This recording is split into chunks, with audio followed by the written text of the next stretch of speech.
Messieurs, dames, bonsoir et bienvenue pour les infos de ce vendredi 15 mai 2026. Un groupe d'infirmiers s'est réuni lors d'une session spéciale afin de présenter différentes études réalisées dans le but d'améliorer les services de santé dans le pays. Cette initiative s'est déroulée dans le cadre d'une conférence scientifique organisée par l'Association des fermiers, NAS, en collaboration avec le ministère de la Santé pour commémorer la Journée internationale des infirmiers célébrée le 12 mai. La conférence a été officiellement ouverte par le ministre de la Santé, le docteur Marvin Fanny. Lors des accouchements, des situations d'urgence ou encore dans la prise en charge des maladies chroniques, les infirmières sont souvent des professionnels de santé les plus présents auprès des patients. Et avec l'évolution constante du secteur de la santé, la profession infirmière doit également continuer à évoluer. C'est dans cette optique que plusieurs infirmiers ayant mené des recherches sur différentes méthodes visant à améliorer certains aspects des soins de santé ont présenté leurs travaux au cours de cette conférence. L'une des études portait sur l'état de santé mentale des patients diabétiques suivis au centre de santé d'Ansoualo. Cette recherche a été menée l'année dernière par l'infirmière responsable des centres de santé de la région Ouest. Une autre étude présentée durant la conférence s'intéressait aux facteurs qui poussent certains patients à ne pas respecter les consignes médicales, leur demandant de ne rien consommer avant une intervention chirurgicale. Selon l'Association des infirmiers, environ 600 infirmiers sont enregistrés au sein de l'association. Sa présidente, Rhonda Burka, a souligné l'importance de ce type d'activité pour encourager le partage des connaissances et l'amélioration des pratiques dans le domaine de la santé.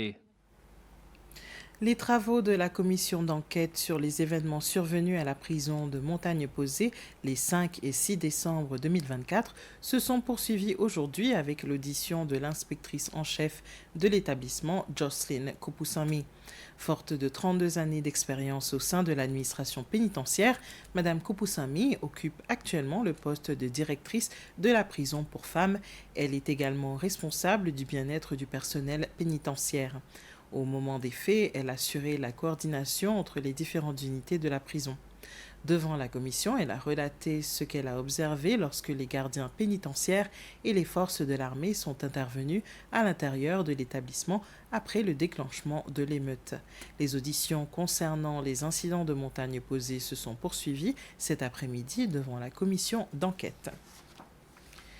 Des représentants de plusieurs organisations de la société civile ont participé à une formation de 3 jours consacrée à la comptabilité et à la gestion financière. Cette initiative a été organisée par la Citizens Engagement Platform Seychelles dans le cadre de son programme de renforcement des capacités avec le soutien du projet Critical Ecosystem Partnership Fund. La formation visait principalement à répondre au manque de compétences en matière de comptabilité et de préparation des rapports financiers au sein de certaines ONG.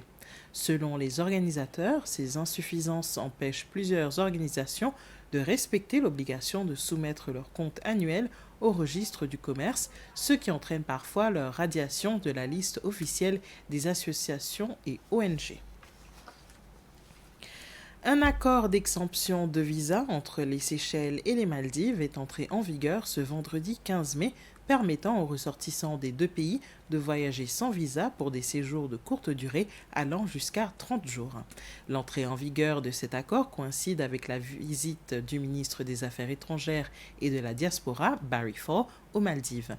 Il s'agit de la première visite officielle d'un ministre séchellois des Affaires étrangères dans ce pays, marquant une nouvelle étape importante dans les relations bilatérales entre les deux nations insulaires. Le ministre Faure a rencontré son homologue maldivienne, Irotisham Adam, à Malé hier dans le cadre de discussions bilatérales de haut niveau. Les deux diplomates ont mis en avant leur identité commune de petits États insulaires en développement, SIDS, et ont abordé plusieurs domaines clés de coopération future. Et voilà, c'est avec ça que nous arrivons à la fin de ce résumé des informations pour le moment. Nous serons de retour à 19h pour les informations en anglais.